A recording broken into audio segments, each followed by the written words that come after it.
네, 뉴스오늘 매주 화요일은 인천 지역의 이슈를 깊이 있게 들여다보고 있습니다. 정승현 국민의힘 인천시당 위원장과 함께하겠습니다. 안녕하십니까? 안녕하세요. 예.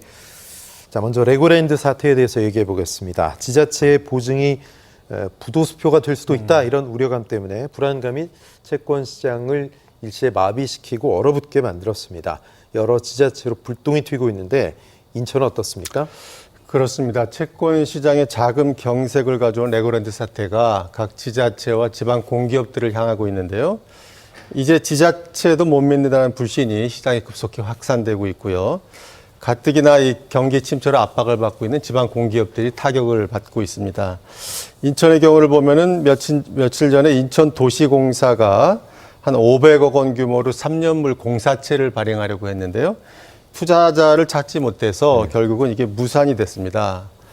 인천도시공사의 채권 신용 등급을 보면은 가장 높은 게 트리플 A 아니겠습니까? 그렇죠. 그 바로 밑에 더블 A 플러스거든요. 네. 상당히 신용 등급이 높고 그러한 우량 공기업임에도 불구하고 500억 원의 약 20%인 100억 정도의 자금밖에 확보를 못했다. 네. 이러한 상황입니다.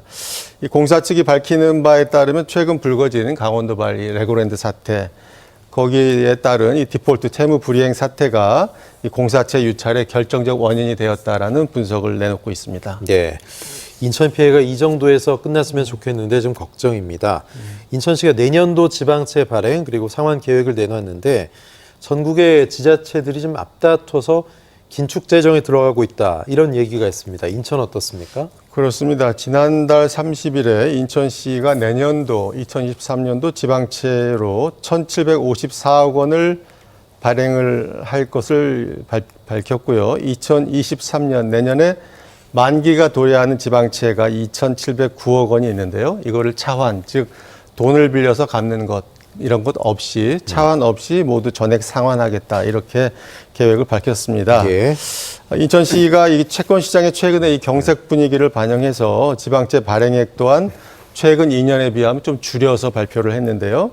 2021년에 2,330억이었던 것이 2022년에는 2,175억 원이었고요. 내년도에는 500억 원 안팎으로 줄여서 1,754억 원의 지방채를 발행하겠다 이렇게 발표를 하고 있습니다. 그렇게 된다면 인천시의 내년에 관리 채무 비율은 14.6%에서 한 13% 정도로 네. 줄어들게 되는 것인데요.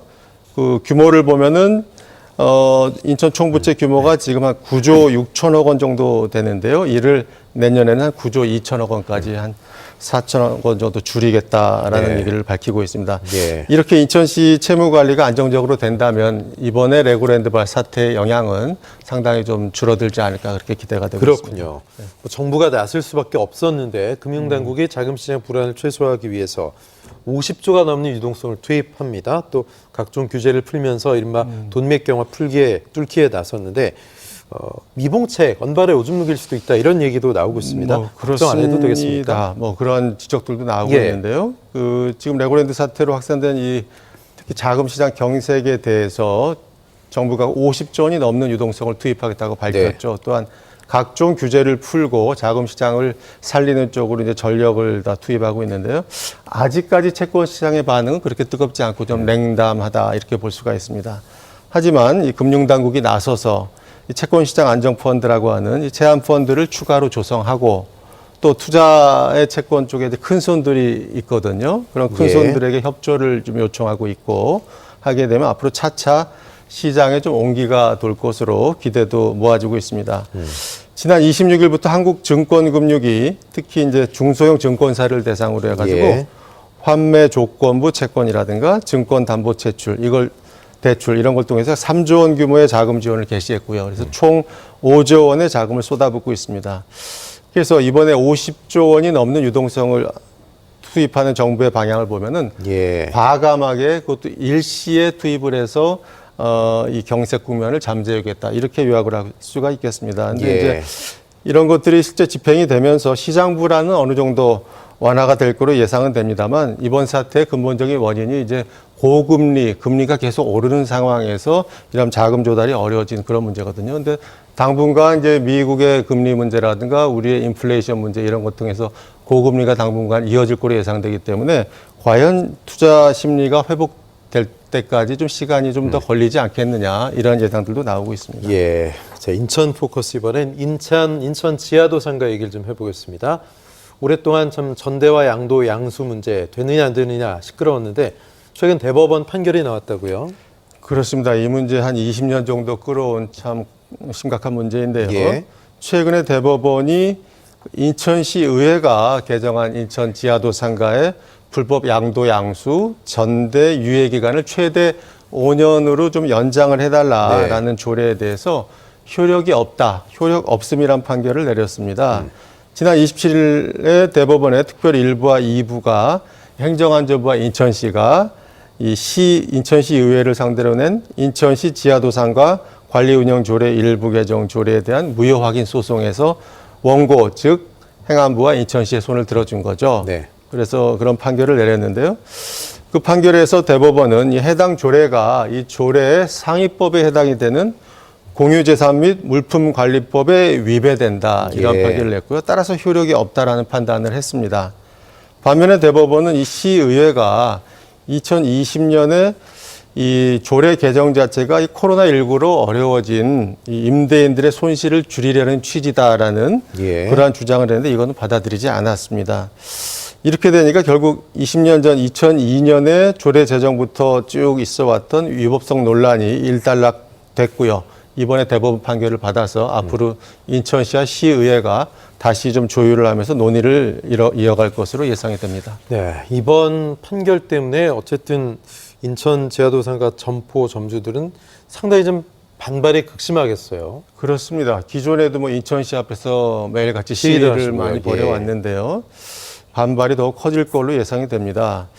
이번 대법원 판결을 나오게 되면서 점포주, 그러니까 임차인들이죠. 임차인들은 앞으로 지하도 상가를 직접 운영을 해야 되고 전대를 할 수가 없게 되기 때문에요. 점포를 재임차한 전차인들이죠. 전차인들은 지하도 상가가 아닌 다른 곳으로 옮겨야 되는 옮겨서 거죠. 예. 가게를 해야 되는 그런 어려운 상황에 처해졌습니다. 현재 네. 통계를 보면은 전체 지하도 상가 약 75% 정도가 점포주가 재임대한 전대 점포인 것으로 파악이 되고 있습니다. 예.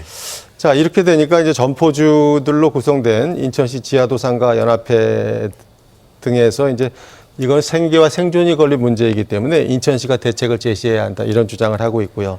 사실 보면은 아까 뭐 말씀이 있었습니다만 박남춘 시정부 때 이 문제가 오랫동안 문제가 돼 왔고 또 지하도상가 관계자들이 시청 앞에서 시위를 계속 해왔는데요.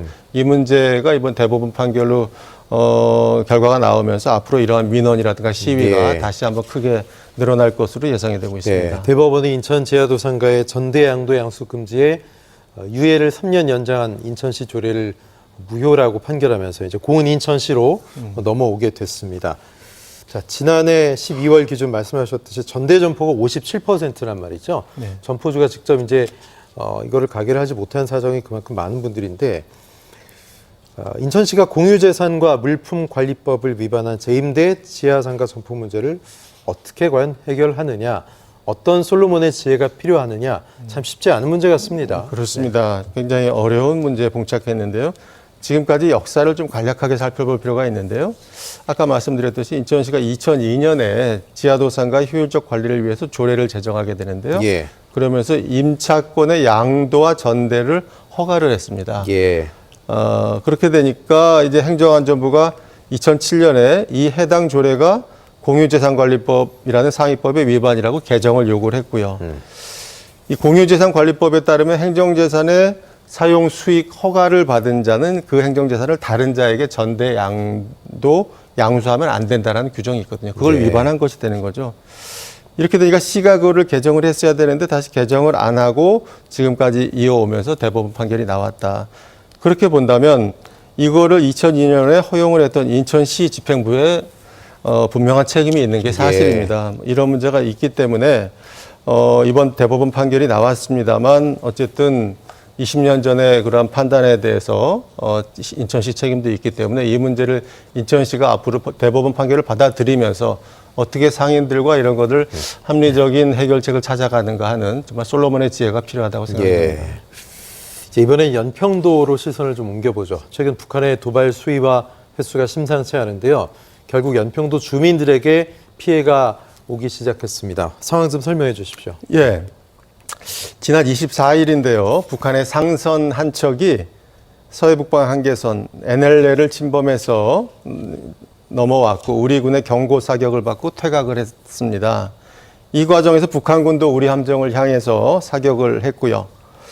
또한 북한군은 이날 우리 군의 정당한 그 상선 퇴치와 이러한 그 대응에도 불구하고 서해상의 완충구역으로 방사포를 10발을 북한군이 위협 사격을 하기도 했습니다. 예. 이렇게 최근 북한이 상당히 도발에 나서고 있는 것은 이 어떻게 보면 NLL 해상 일대에서 의도적으로 군사적 긴장을 유발을 해서 그걸 통해서 또 다른 도발의 명분 쌓기 아니냐. 예. 더 나아가서 남측이 어떻게 대비하고 있는가 그런 대비 태세를 좀 떠보려는 게 아니냐 이러한 관측들이 나오고 있고요. 이렇게 북한의 도발이 계속되고 그거에 대해서 우리 한국 측이 강하게 또 대응을 하게 되면은 이 서해 긴장이 2010년도에 정말 긴장이 고조됐던 네. 그 상황으로 돌아가는 게 아니냐는 우려도 나오고 있습니다. 예, 이번에 연평 백령도 서북방 27km에 달한 지점까지 왔던 배죠. 북한의 선박 정체가 좀 궁금한데 무포호라고 합니다. 그렇습니다. 이게 어떤 배입니까? 그러니까요. 이게 24일이죠. 예. 합동참모본부하고 군 관계자 발표에 따르면 이 선박 북한 선박 무포호가 이날 예. 오전 3시 새벽 3시 42분에 NLL 이남 3.3km까지 침범했고요. 우리의 경고 사격을 받고 이제 북상에서 중국 방향으로 우리 해역을 빠져나갔는데요. 이 지점은 백령도 서북방 27km에 해당하는 지점입니다. 예. 우리 군 당국의 분석에 따르면 이 무포호는 침범 목적을 가지고 NLL을 넘어온 것으로 보고 있는데요. 무포호는 약 5,000톤급의 선박으로서 벌크선 외형을 하고 있고요. 예. 이게 무포호라는 것도 이제 식별 장비를 통해서 해당 선박이 무포라는 사실을 우리 군이 파악을 했습니다. 현재 군은 이 무포호가 어떻게 보면 이게 실수로 넘어왔다기보다는 의도적인 목적을 가지고 넘어온 것이 아니냐. 또 그런 걸 통해서 우리 군의 대응을 유발함으로써 국지적인 도발을 할 수 있는 북한의 명분을 쌓기 위한 것이 아니냐. 이런 분석도 내놓고 있는데요. 북한 상선이 NLL 침범한 것은 2017년 1월 이후에 5년 9개월 만이라고 합니다. 예. 뭐 도발 수위가 점점 높아지고 뭐 7차 핵실험 얘기도 나오고 있는데 이렇게 되면 남북 관계가 윤 정부 들어서 더 첨예하게 갈라지는 게 아닌가 이런 걱정도 있습니다. 어떻게 보십니까? 그러니까요. 지금 북한 상선하고 북한군이 연이은 도발을 하고 있는데요. 예. 이건 의도적으로 좀 기획된 것이 아니냐는 분석이 예. 지배적입니다. 그러니까 NLL에 대해서 북한 입장에서는 이게 남북 간이 합의가 안 된 사항이고 본인들이 불리하게 이게 책정이 되어 있기 때문에 이걸 무력화시키려고 계속 해왔던 거죠. 그런 상황에서 이러한 뭐 상선의 침범이라든가 북한군의 뭐 도발, 사격 이런 것들이 이어지고 있는데요. 예. 북한은 즉 이제 핵 무력 운용에 대해서 자신감을 내세우고 있지 않습니까? 예. 그걸 통해서 이 NLL을 무력화하려고 하고 있고 특히 지난 22일에 중국의 당대회 폐막이 있었고 그 이후에는 북한의 7차 핵실험이 충분히 있을 수 있다라는 전문가들의 예측이 있었던 상황에서 이런 도발이 이어지고 있기 때문에 상당히 이런 핵실험에 대한 우려가 커지고 있고 우리도 예. 철저한 대응이 필요하다고 생각이 됩니다. 네, 연평 백령도 주민들한테 피해 안 갔으면 좋겠습니다. 인천 소식 국민의힘 인천시당위원장 정승현 위원장과 말씀 나눴습니다. 고맙습니다. 감사합니다.